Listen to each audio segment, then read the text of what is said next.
I've got some troubling news about England's royal family.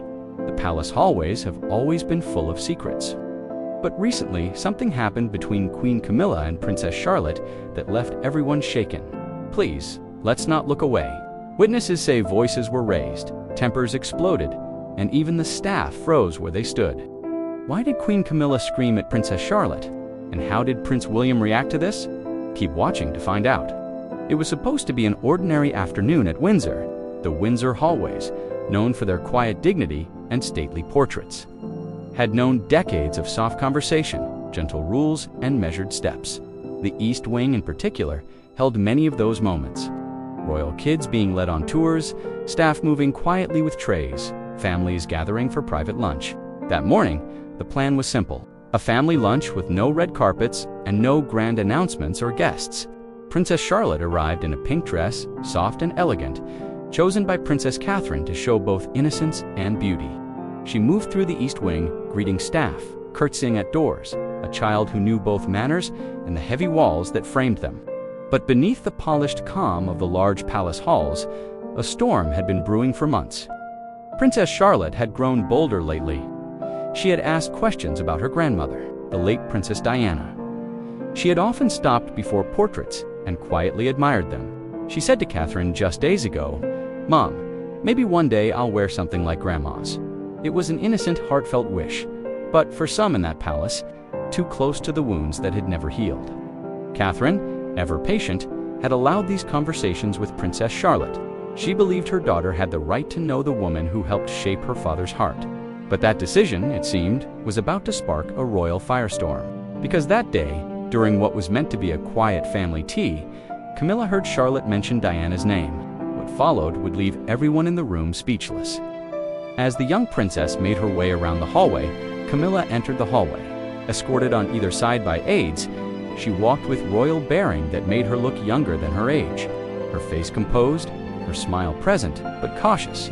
Charlotte noticed nothing different about her, but staff later reported she seemed off that day. Her usual glass of water went untouched. Her answers to her aides were short. Her eyes did not rest on the children, but flicked away, calculating. It was a small shift, but noticeable, as though she sensed tension before it spoke. By midday, the family gathered in the East Wing hallway. Tense, it was obvious this was more than confrontation. It was an opening of old scars. Camilla turned and disappeared into a side room. The door closed behind her, sealing off her presence, but her words echoed and the corridor seemed deserted. Charlotte stood frozen, her hands tight at her sides, her lips parted. She had expected only a gentle exchange. At that moment, she wasn't a princess. She was a child stunned by a voice she'd been taught to respect. However, Princess Charlotte had no idea that although she was now the queen of the new king, Camilla had been feeling increasingly overshadowed. Ever since the late queen's passing, public sympathy seemed to lean toward Catherine, the Princess of Wales. Her grace, her warmth, and her quiet strength reminded many of Princess Diana, and that comparison didn't sit well with the new queen. Behind closed doors, it was said that Camilla often bristled at the mention of Diana's name, especially when it came from the younger royals. Charlotte, who had merely said something innocent, possibly referencing Diana, was left stunned. Her face, pale with confusion, held none of the childish rebellion often seen in royal children. It was the look of someone who had been shocked by a thunderclap they didn't see coming. Whatever words she had spoken, they had touched a live wire buried deep in Camilla's past. And although none of the cameras caught it, those who were present would later say that it wasn't just a moment. It was a rupture, one that sent quiet tremors through the palace and reached the ears of a father just rooms away. What happened next was not only nerve-wracking, but unbelievable. The stillness that followed Queen Camilla's outburst was unlike anything the East Wing had ever known. The air felt heavier, not from grandeur or tradition, but from something far more human fear. Princess Charlotte stood frozen near the tall bay windows, her small hands clenched tightly at her sides. Her lips parted slightly, but no words came. She wasn't used to being shouted at, and certainly not by someone who wore a crown. The hallway, usually filled with gentle footsteps and hushed courtesies, had turned into a soundless void, interrupted only by the sound of palace staff scrambling to appear invisible. What Camilla had said echoed longer than the words themselves. It wasn't just that she had raised her voice, It was how she had said it with a sharpness that startled even those used to the often cold diplomacy of palace life. "Don't you ever mention her name again." There was venom in the syllables, the kind that isn't born from offense, but from buried guilt or unresolved history. Charlotte didn't understand all the layers behind it, but she understood pain when she saw it, and for a moment, she stood there not as a princess, but as a child wounded by the unexpected fury of an adult she was told to respect. It wasn't long before footsteps approached from the adjoining hallway. A private aide who had been retrieving briefing documents from the drawing room paused at the sight. She took one look at Charlotte's expression and knew something had gone terribly wrong. Another member of staff appeared just moments later, exchanging a glance that said everything words couldn't. Neither dared speak. To step in would be to step into a battlefield far above their position. Camilla, sensing the sudden awareness of her actions, turned sharply and disappeared into one of the private side rooms. The door closed behind her with an unsettling finality. It was her way of regaining control, removing herself before the situation got worse. From the far end of the hallway, Catherine appeared. She had heard raised voices and stepped forward, her instinct immediate and protective. Her gaze swept over Charlotte, then the staff, then the door. She didn't ask what happened. She didn't need to. The air told the story. She knelt and placed both hands on her daughter's arms. "It's all right, darling," she whispered. But Charlotte didn't answer. Her small fingers clutched the fabric of her mother's sleeve tightly. Within minutes, word had traveled faster than manners could stop it. Whispers echoed through the East Wing. The Queen Consort raised her voice at the princess. Something about Diana. The whispers were hushed, but the damage face. Everyone expected the young princess to back down, but Charlotte, bold like her father, pressed on. But she was Daddy's mommy. Why can't we talk about her? Her voice was small but strong, carrying a tone of defiance and genuine confusion as she looked at her grandfather's wife. The silence that followed was suffocating. Camilla's expression hardened. "Because it causes pain, darling," she replied, "and some things are better left unspoken." Witnesses say Catherine's composure faltered for the first time. Her lips parted slightly as if she was about to speak up, her hands still resting protectively over Charlotte's. The tension in the air was unmistakable. Then, in a voice that carried the weight of every restrained emotion, Catherine answered, "But sometimes, Your Majesty, silence causes more pain than truth ever could." The words hung there, sharp, deliberate, and impossible to take back. At that moment, something shifted. Camilla's face changed with anger, and it was clear her next words would carry no love or gentleness. The damage had already been done, but that was only the beginning. Somewhere deeper in the palace, Prince William had just finished a scheduled call with the Prime Minister. His tone moments earlier had been composed and diplomatic. But as he exited the room and caught sight of his daughter standing alone, the atmosphere shifted entirely. He didn't need to ask what had happened. He saw it in Charlotte's eyes. The way she blinked rapidly, trying not to cry, as though holding back would somehow make her stronger. He knelt without hesitation and pulled her into his arms. Although the moment passed without a single word exchanged, something within him ignited. That scream from earlier and the scolding had done more than startle a child. It had crossed a sacred line and in a family bound by formality and guarded smiles. Prince William's next steps would break protocol in the most personal way imaginable. What began in a hallway was about to ripple into the heart of the monarchy. The sound of footsteps echoed down the hallway, firm, purposeful, and hard to mistake. Prince William had arrived, drawn by the tension that seemed to ripple through the palace. He entered the room to find Catherine and Charlotte seated together, Camilla standing stiffly near the window. The air was thick with unspoken words of anger. "What's going on here?" William asked quietly, his eyes moving from his wife to his stepmother. Camilla straightened. "Your daughter was speaking out of turn. I was simply reminding her of what's appropriate to discuss," but William wasn't buying it. His gaze lingered on Charlotte, who looked both confused and hurt. It was obvious to William that whatever Charlotte said had triggered Camilla. However, Prince William did not let go of his daughter for several long seconds.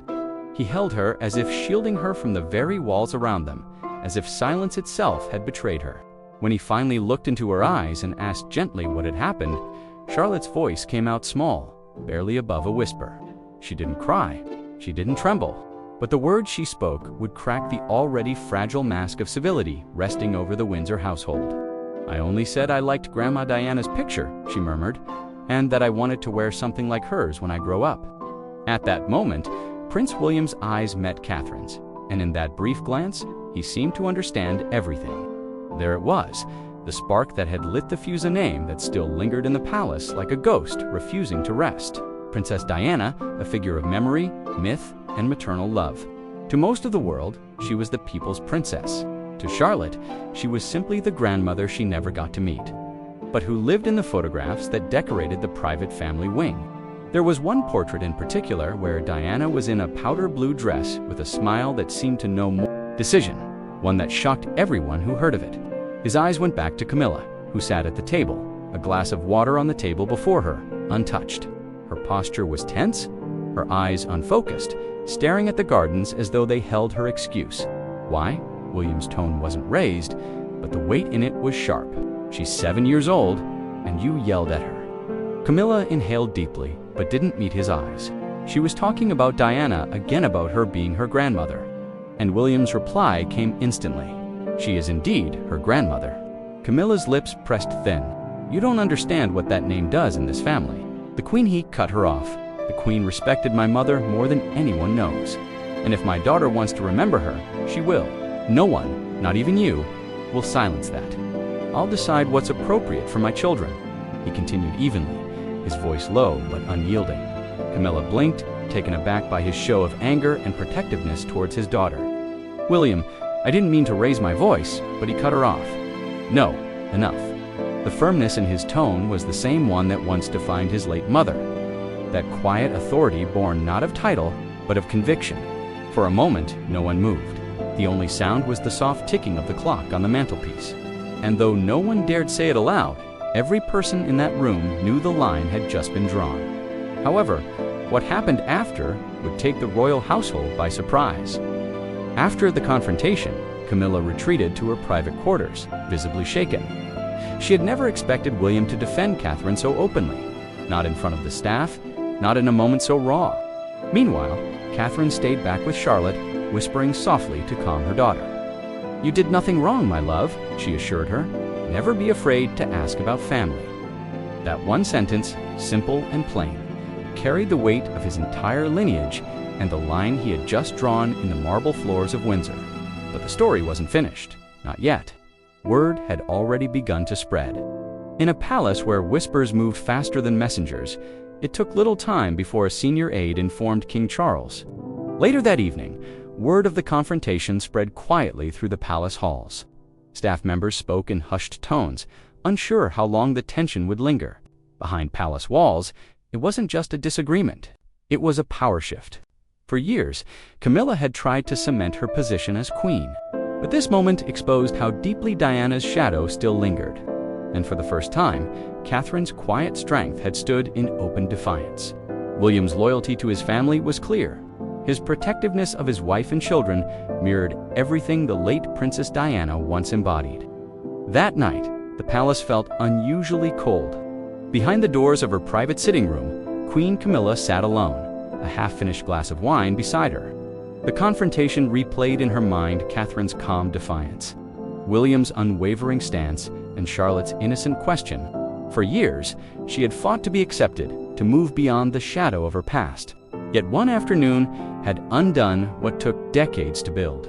The ghost of Diana still haunted her, and through Catherine and her daughter, that ghost had found a new voice. She confided in one of her oldest aides that night, admitting, "It's always her. Even now, after all these years, it's still Diana." Outside her chamber, the staff whispered carefully. Some pitied her, others didn't. Wound under decades of royal protocol. Camilla was shaken. He offered, "She's sensitive about those comparisons." William stepped forward, "And my daughter is 7. She admired a photograph that shouldn't end in humiliation." The room held its breath. Charles said nothing for a moment, and almost too quietly, he muttered, "Everything we've built depends on balance." William's eyes didn't move. "Then maybe it's time we stop building around silence." It wasn't a rebellion. Rather, it was a plea delivered without raised voices or anger. And in that moment, Charles saw not only his heir, but a father, a husband, and a son, still carrying the weight of a woman the world refused to forget. and neither, it seemed, would her grandchildren. Camilla remained asleep in her room, but dawn was coming, and with it consequences she hadn't yet imagined. After the confrontation with King Charles, Prince William returned, not with triumph, but with quiet resolve. He didn't need an apology to understand the wound had been made, and he didn't expect Camilla to grasp the full gravity of what had been broken. But he did expect boundaries to be respected, and Charlotte's dignity to be guarded more fiercely than ever. And if the palace wouldn't draw that line, then he would. Catherine said nothing when he returned to their private quarters. She didn't need to. Her silence was its own language, fluent in glances and stillness. She had remained with Charlotte through the entire ordeal, her presence unwavering, her arms wrapped gently around her daughter's small frame. Not once did she raise her voice or ask Charlotte to forget what happened. Instead, she gave her the one thing every child needs, more than protocol protection, without condition. Later that evening, the family sat together in a small salon, rarely used for anything beyond late-night tea. George and Louis had joined them, unaware of the details, but sensing something unspoken. Charlotte remained close to her mother's side, quieter than usual, her expression thoughtful. Catherine ran her fingers through her daughter's hair while William watched, his thoughts still tangled in the afternoon's events. Then came the moment that would echo longer than anything Camilla had said. A scheduled family photo was to be taken the next morning. One of those ceremonial shots that would be released to the press, portraying unity and stability to the world. The arrangements had already been made. Everyone was to be dressed in coordinated tones, posed in one of the palace's many manicured gardens. Catherine looked over the notes, the wardrobe suggestions, and the timings. She folded them neatly and placed them aside, and then she made a decision, one that changed everything. The next morning, when the family stepped out for the photograph, Catherine appeared in a pale blue coat, dressed nearly identical in shade and shape to one of Diana's most beloved outfits. It wasn't a coincidence that Charlotte, too, wore blue, the same powder hue. Her hair was pinned back delicately, just like the portrait she had admired. She stood beside her mother with quiet grace, her eyes holding more steadiness than the cameras could capture. And though Catherine didn't look toward Camilla even once, her message echoed through the lenses louder than words ever could. There was no confrontation, yet every single one of them knew this was not just a photo. It was a mother's reply, unguent, controlled, defiant in its softness. Camilla, standing several feet away, dressed in cream, understood. She smiled for the camera, but her eyes didn't smile back. Something had shifted in the family portrait, and it was Charlotte in Diana's blue, standing firmly behind it. King Charles caught in the middle. The photographs were published 2 days later. The world saw a smiling royal family, united in pastels and polished posture. But those who knew how to look deeper saw the fracture. They saw the quiet distance between Camilla and Catherine, and the absence of warmth in the queen consort's gaze. By midweek, the press had caught wind of something unusual. A private family disagreement had reportedly taken place at Windsor, though details were scarce. Still, speculation spread fast. Royal reporters began to piece together the clues. Catherine's poised appearance that paid tribute to Princess Diana the day after. William's unusually tense behavior. Camilla's sudden withdrawal from scheduled events. Soon, the asterisk before. She spoke of misunderstandings, of emotions running high. William listened carefully, but his expression remained steady. Catherine nodded politely, never once raising her voice. The incident was never addressed directly again, not by King Charles or Camilla, not even by the press, which had already turned its attention to other royal headlines. But the silence said enough. Within that silence, new rules began to form. Invisible to the public, yet unmistakable to those inside. However, that was not the end of it. Princess Charlotte was no longer left alone in Camilla's presence. Every engagement was reviewed twice. If Camilla was scheduled to appear, either William or Catherine was always close behind. It became routine, as if it had always been that way. But those who had served the family long enough knew better. They remembered the days when Charlotte would walk freely down the palace halls, curious and bold. Now there was a caution in her steps, a quiet glance over the shoulder that hadn't been there before. And while she still smiled, it was a softer smile. The kind children learn when they begin to understand that not every adult in their world is safe. But that was not the most shocking part. Catherine, too, was different. Her expressions in public grew more composed, more deliberate, and every choice she made seemed to carry a single message: protection without negotiation. William, for his part, retreated from palace politics. He fulfilled his duties with poise, but with distance. Whatever bond he had once tried to build between his father and his stepmother had been quietly laid to rest. His loyalty was now single and firm: his wife, his children, and his late mother's memory. And Camilla, she returned to her role with the grace expected of a queen consort, but the ease was gone. She had always known there were rooms she would never fully belong in. But now, added to those rooms was inside the heart of a little girl who had looked at a photograph and seen a hero.